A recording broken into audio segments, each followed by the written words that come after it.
Good morning. This is Holly with Holly's Joys, and I want to talk today about breadcrumbs. I've been thinking a lot about it because I'm writing a book retelling fairy tales, and I've got Hansel and Gretel in my queue. And so I think about them for several weeks before I actually start writing what I'm thinking about and kind of get it ironed out in my head. But this idea of breadcrumbs has really just kind of made its way into the forefront of my mind. And I'm calling this video Following the Breadcrumbs of Your Life. So, what does that even mean? Things that you see, things that call to your attention, things that speak to you that you like, and like we're like little magpies and go, "Ooh, that's shiny." So the moment that you see the breadcrumb, if you're leaning into defining what it means, which is what I've done most of my life. Oh, look at that. That must mean blah, blah, blah, XYZ. And then the breadcrumb is no longer what it's intended for. This is my opinion. So a real breadcrumb, does not need an explanation. It only needs to be noticed. Oh, there it is. I like that. Maybe participate in something that you wouldn't have thought to.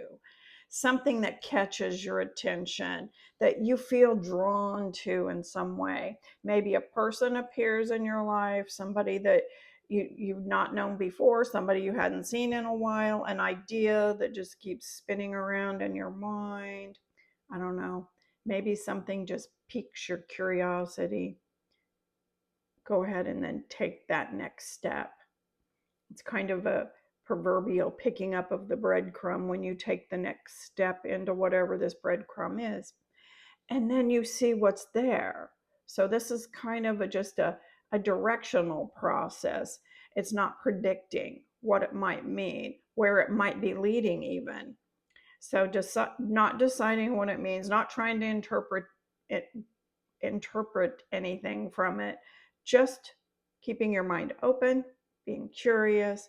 And once the breadcrumb is, sometimes we form theories around things, let's just face it. And then that breadcrumb then becomes this solid theory, right? Oh, I think it means I'm going to do, I don't know, I'm going to be on the New York Times bestseller list. And that's oh, yes, I know that's what that means.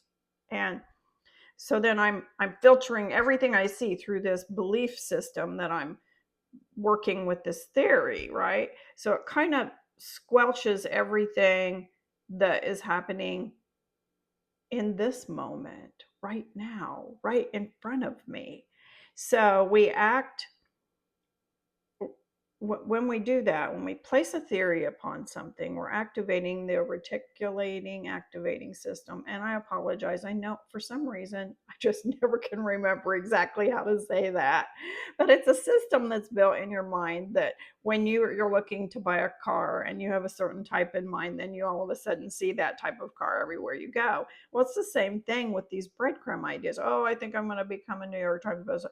And then I'll meet a publisher. And then, and then I'm just like confirmation biasing all over the place. Oh yeah, boom, boom, all these things. So that is the issue with forming these theories. We begin then to overlook or misinterpret things that don't match the theory.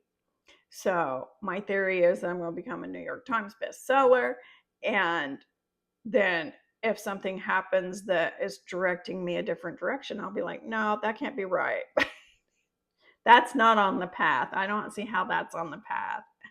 So then the breadcrumb is dismissed if it's not on the theory path. So we're going to not try to theorize about things that happen in our lives. We're going to take the breadcrumb as just information and not instruction. It's not saying this is what you're going to do. So you don't have to decide by the breadcrumb. Just stay interested. I love that, don't you? Just stay curious. Just stay with it. Whatever is right in front of you this moment, today, and this time, put your phone down, turn off the TV, engage with what's right in front of you. My brain wants to tell a story, and it likes fantastical stories. And makes very wild connections sometimes. And it loves to jump right in there and do all these things, right? Uh, but this doing that closes doors of things that are really happening. So go ahead and let your mind tell fantastical stories, but just realize you have to say, okay, yeah, mind, I get it. That sounds really fun. But we're going to stay right here. We're going to stay curious and we're going to stay open just in case that really isn't what's happening. So, um, and that's your soul speaking. That's your higher self, your spirit. And your spirit wants to walk in truth, but it wants to love you and support your mind as best it can and keep it from running amok. And so just stay in this moment with your spirit and with the breadcrumb that lay before you. Follow the breadcrumbs. Following breadcrumbs, it requires a lot of trust. So just trust without certainty. And I don't know, go into your laboratory of life and check it out for yourself. Follow the breadcrumbs today. Stay open, stay curious, and we'll see you next time. Please like, share, follow, push all the buttons, do all the things. It really does matter. So, and as always, my precious little Wallace, he says, hey, bye. Have a great one.